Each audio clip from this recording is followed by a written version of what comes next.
ఒక స్టూడెంట్ నాకు నేను ఏదో ఒక స్కిల్స్ నేర్చుకోవాలి, నేను కోచింగ్‌కి వెళ్ళాలి, నేను జాబ్ కొట్టాలి అని ఇన్నోమాటిక్స్ ఒక్కసారి అడుగు పెడితే వాళ్ళని ఒక ఏమంటారు మనకి ఆఫర్ లెటర్ వచ్చే వరకు, జాయినింగ్ లెటర్ వచ్చే వరకు మన వెంటే ఉంటదనమాట ఇన్నోమాటిక్స్.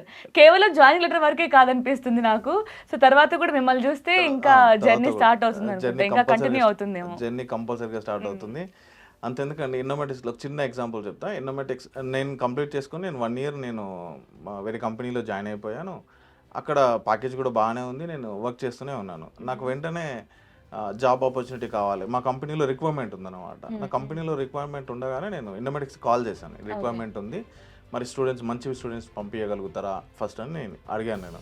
అక్కడ స్టూడెంట్స్ పంపించారు. 10 మెంబర్స్ పంపించారు. దాంట్లో 8 మెంబర్స్ సెలెక్ట్ చేశారు. 8 మెంబర్స్లో 2 మెంబర్స్ నా డిపార్ట్మెంట్లోనే ఉంటారు. ఒక పర్సన్ నేను టీచ్ చేసిన పర్సన్ నాకు కొలిక్ ఇప్పుడు నా పక్కనే కూర్చొని మేమిద్దరం కలిసి వర్క్ చేయాల్సి వస్తుంది.